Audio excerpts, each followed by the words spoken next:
Bienvenue dans cette vidéo. Aujourd'hui, nous allons voir comment déterminer votre capacité d'emprunt. Votre capacité d'emprunt, c'est simplement le montant d'argent que la banque peut vous prêter pour acheter de l'immobilier au Canada. Et dans cette vidéo, je vais vous donner les détails pour que vous-même vous puissiez, à votre niveau, dès aujourd'hui, déterminer votre capacité d'emprunt. Salut à toi une fois de plus et bienvenue dans cette nouvelle vidéo. Je suis Archie au Canada. Si c'est la première fois que tu découvres cette chaîne YouTube, sache qu'ici, je parle d'éducation financière dans le contexte canadien. Je parle d'investissement immobilier et je parle également des réalités de la vie au Canada. Si ce sont des thématiques qui t'intéressent, abonne-toi. Active la cloche de notification pour être informé des vidéos que je publie hebdomadairement. Alors, comment déterminer votre capacité d'emprunt? Ça, c'est une information que vous devez avoir avant de commencer à chercher les immeubles. C'est-à-dire aujourd'hui, si vous voulez acheter votre maison, si vous voulez acheter un immeuble que vous voulez louer, vous voulez acheter de l'immobilier, ou si vous voulez acheter de l'immobilier au Canada, c'est la première étape que vous devez, n'est-ce pas, faire. Généralement, on appelle ça la préqualification. Vous pouvez rencontrer un courtier hypothécaire, vous pouvez rencontrer n'est-ce pas, aller dans votre banque, on va vous confier quelqu'un qui va faire ce travail-là pour vous. Ben, vous, à votre niveau également, vous pouvez déterminer avant d'aller voir quelqu'un. Je vais vous partager deux méthodes. La première méthode, c'est la méthode brute, c'est-à-dire ça donne votre capacité d'emprunt de façon brutale. C'est une règle,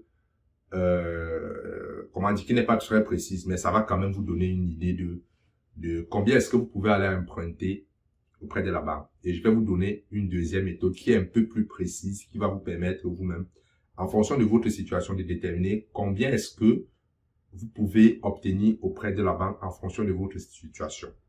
Alors, la première méthode pour déterminer votre capacité d'emprunt, ici on parle de capacité d'emprunt. Capacité d'emprunt. La première méthode, qui est une méthode brute, vous prenez votre revenu brut annuel, vous multipliez par 4. C'est-à-dire, c'est votre revenu brut fois 4. Admettons, vous faites 70 000 $ par an. 70 000 $ par an, vous multipliez par 4, ça va donner 280 000. C'est-à-dire, la banque peut vous prêter théoriquement 280 000. C'est-à-dire, vous avez la capacité d'acheter une propriété qui vaut 280 000 si vous touchez un revenu de 70 000 $ par an. Ça, c'est la première méthode. C'est-à-dire, si aujourd'hui, vous voulez savoir de façon grossière, de façon pas précise, combien est-ce que votre capacité, le montant qu'une banque va vous prêter pour acheter une propriété au Canada, vous prenez votre revenu, vous multipliez par 4. Maintenant, la deuxième méthode,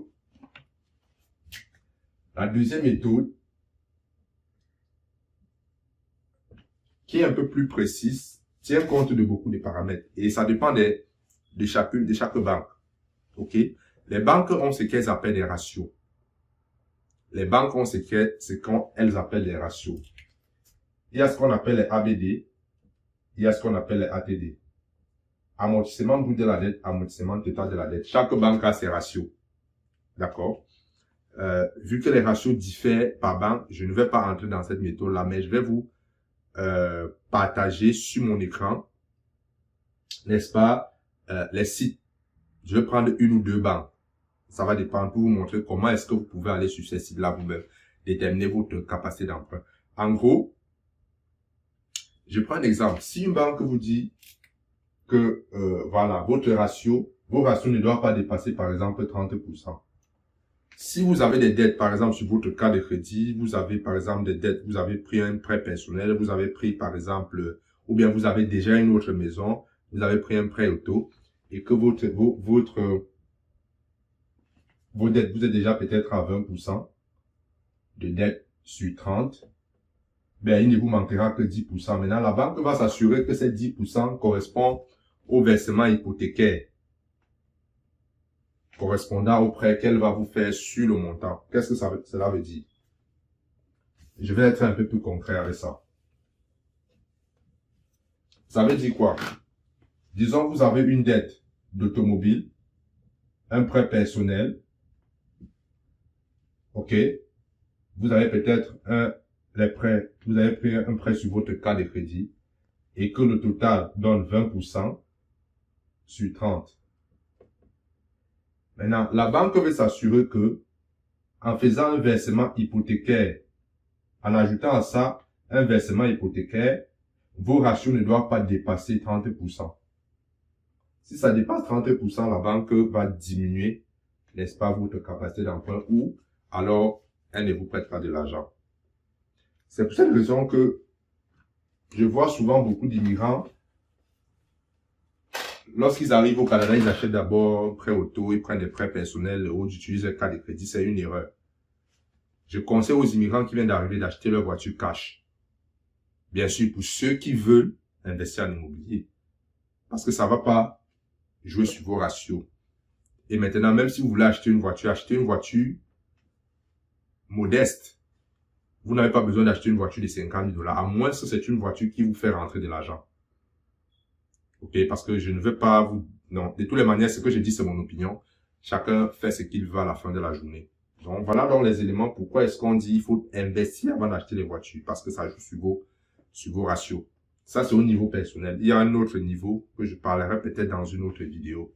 Ça, c'est au niveau personnel. Ça, c'est un emprunt personnel. Parce qu'il y a différents types d'emprunts hypothécaires. OK? Donc, les dettes, vos ratios, les différents types de dettes que vous avez, hypothèques, autres, ce sont les éléments qui sont pris en considération dans votre capacité d'emprunt. Maintenant, on va se rendre sur mon ordinateur. Je vais partager, n'est-ce pas, le site d'une banque. Nous allons découvrir ensemble comment est-ce que vous pouvez remplir en fonction de vos différentes dettes, en fonction de ce que vous voulez comme propriété et aussi et surtout de votre mise de fonds que vous avez. OK? Parce que la capacité d'emprunt dépend aussi, je vais écrire ça ici, de votre mise de fonds. Plus votre mise de fonds est élevée, plus votre capacité d'emprunt sera grande. Il y a aussi bien d'autres critères que les banques regardent, mais je vais m'arrêter ici. Plus vous avez la mise de fonds, plus les banques seront, n'est-ce pas, disponibles à vous prêter. Parce que comme je l'ai dit dans l'une de mes vidéos, je pense que c'est la vidéo que j'ai fait la dernière fois, c'est que les banques veulent aussi que vous preniez le risque, que vous assumez le risque. C'est pour ça qu'elle ne prête jamais 100% du prix de la maison que vous lui proposez. Elle va toujours vous prêter 80%, 95%. Elle veut que vous preniez aussi le risque. Donc, plus votre mise de fonds est élevée, plus votre capacité d'emprunt sera élevée. Donc, généralement, c'est ça qui pose problème à la plupart des personnes qui veulent investir. La mise de fonds, elles n'ont pas la mise de fonds ou alors elles ont une mise de fonds insuffisante. Ok, si vous êtes aujourd'hui dans ces situations, vous n'avez pas la mise de fonds pour investir en immobilier, je suis en train de créer un cours. Il y a 4 modules disponibles dans lequel je vous montre des stratégies pour aller chercher la mise de fonds afin d'investir en immobilier au Canada. Ok, je vous partage non seulement comment aller trouver la mise de fonds, comment chercher les liquidités, mais je vous montre également comment est-ce que vous pouvez acheter sans mise de fonds. Ok, si vous êtes intéressé par ce cours, j'ai mis 2 liens en dessous de la vidéo. Le premier lien, vous pouvez m'écrire simplement. Vous me dites vous voulez le cours et on va en discuter. Vous pouvez carrément prendre rendez-vous avec le lien de rendez-vous en dessous de la vidéo pour qu'on en discute. Donc, on se retrouve sur mon écran pour que je vous partage, n'est-ce pas, le site de cette banque-là pour vous permettre de déterminer votre capacité d'emprunt. Alors, nous voici sur le site de la banque ou bien de la caisse qu'on appelle la caisse Desjardins. Je voulais dire banque, mais c'est pas une banque, c'est comme... bref, c'est pas important. Donc, vous voyez un titre. Je vais mettre ce lien en dessous de cette vidéo pour que vous ayez accès pour faire vos calculs vous-même. Calculez combien vous pouvez payer pour une maison. Ok, première, entrez vos données personnelles. Par exemple, vous allez mettre vos revenus ici. Admettons quelqu'un qui touche 70 000 $ par an. Vos engagements financiers par mois. Ok, si vous voulez savoir à quoi ça signifie, vous cliquez ici. Entrez le total de vos paiements ou remboursements mensuels actuels pour vos cartes de crédit, prêts personnels, auto, frais de location, ainsi de suite. Ok. Pour les cartes et les marques de crédit, entrez le total des versements mensuels moyen. Ok. Donc, en fait, c'est les dettes que vous avez. Ça exclut votre loyer actuel. D'accord? Donc, admettons que par mois, je vais dire n'importe quoi, vous versez à peu près 700 $ auto et tout. Je sais pas. Moi, je n'ai pas de prêt auto parce que j'ai payé mon auto cash. Je minimise au maximum mes dépenses. Admettons, je vais faire, ok, ça va dépendre de vous. Je vais prendre 700 $. par mois. Admettons que vous voulez mettre une mise de fonds. Votre mise de fonds, admettons vous avez 20 000 $. Bien évidemment, vous allez mettre les chiffres qui vous conviennent. On dit ici, limitez vos versements mensuels par mois. Vous pouvez mettre non, on va laisser non. Là, il faut que c'est elle qui calcule. Nous allons laisser, n'est-ce pas, le logiciel calculer pour nous-mêmes. Ou bien, par exemple, si vous connaissez, disons, vous touchez 3 500 $ par mois et vous voulez, par exemple, payer, je sais pas, 900 $ par mois pour la nouvelle maison, vous pouvez mettre ici 900 $. Ok, ben, je vais laisser ça comme ça. Ajoutez les frais fixes de votre future maison approximatif. Cette partie, moi, je la trouve quand même un peu bizarre parce que vous êtes en train de chercher votre capacité d'emprunt.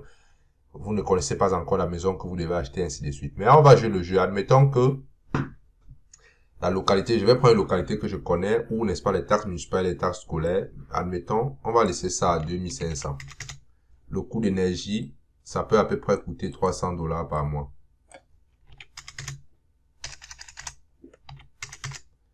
Les frais de copropriété. Là, ça, c'est quand c'est les condos. Mais nous sommes là dans une maison ou un duplex, ainsi de suite. Choisis les modalités du prêt. Ok, c'est aisément, faites vos recherches sur Internet. Peut-être j'expliquerai ça dans une autre vidéo. Le type de prêt. Vous pouvez, par exemple, un taux fermé. Admettons, laissons 4 ans fermés. 25 ans, toujours 25 ans. Le taux actuel, on va prendre un taux de 5% pour, vous pouvez cliquer ici, pour voir taux en vigueur. On va cliquer pour voir les taux à date d'aujourd'hui. Parce que ce sont des choses qui varient énormément. Taux hypothécaire, vous voyez, prêt fermé, taux fixe 4 ans, 4,69. Bon, vu que les taux varient, je vais mettre 5. Ok, on va faire ça simple. Vous calculez. Vous cliquez sur calculer. Et vous voyez que la valeur maximale de la maison que vous pouvez emprunter, c'est 175 000. Vous avez mis des fonds de 20%. Ok, vous voyez 175 000, ça va vous faire un versement. Vos versements seront de 939 $ par mois. Et ces 939 $, c'est pour l'hypothèque uniquement. Il faut aussi tenir compte, n'est-ce pas, des dépenses par an. Par exemple, l'énergie et autres. Donc, voilà comment vous pouvez déterminer votre capacité d'emprunt. Bon, c'est pour ça, la raison que j'ai dit, plus vous gagnez, plus, n'est-ce pas, vous avez une bonne capacité. Admettons, par exemple, quelqu'un qui touche 100 000 $. Vous voyez, 100 000 $ et qui fait l'investissement de 700 et qu'il a, par exemple, une mise de fonds de 20 000 $. Ok, on va refaire le calcul avec quelqu'un qui touche, vous voyez, ça monte directement à 311 000 $. D'accord? Ou bien, admettons même quelqu'un qui touche 50 000 $. Vous touchez 50 000 $, vous n'avez pas, bien, vous avez par exemple 250 $, et vous cherchez une maison dont les taxes vont s'élever à, disons, à 1900, et le loyer, admettons que vous allez louer, ok? Ce n'est pas vous qui allez payer, ce sont les locataires. D'accord? On fait un calcul simple. Coût d'énergie, ils exigent, on va mettre par exemple 50 $. Ouais, c'est toujours à 175 000 $. Ok? Donc, voilà la méthode que vous pouvez utiliser pour déterminer votre capacité d'emprunt au Canada. Je vous remercie d'avoir suivi cette vidéo. J'espère que vous avez, n'est-ce pas, je vais mettre le site en dessous de cette vidéo pour que vous-même à votre niveau, vous parvenez, n'est-ce pas, à entrer vos chiffres qui correspondent à votre situation, vos dettes, votre mise de fonds, ainsi de suite, pour déterminer votre capacité d'emprunt, voir combien est-ce que la banque peut vous prêter pour acheter une propriété. Je rappelle encore, si vous êtes intéressé par le cours sur comment trouver la mise de fonds pour investir, ou alors comment investir sans mise de fonds, sans utiliser votre propre argent, afin d'acheter l'immobilier au Canada, j'ai créé un cours dans lequel je partage ces différentes stratégies que j'ai appris aujourd'hui depuis plus de 2 ans. Contactez-moi, il y a les liens en dessous de la vidéo, ça me ferait plaisir, n'est-ce pas, de discuter avec vous. J'espère que vous avez aimé la vidéo, qu'elle vous sera utile. Si vous avez aimé, mettez les commentaires, likez, partagez la vidéo et on se dit à la prochaine pour une nouvelle vidéo. Ciao.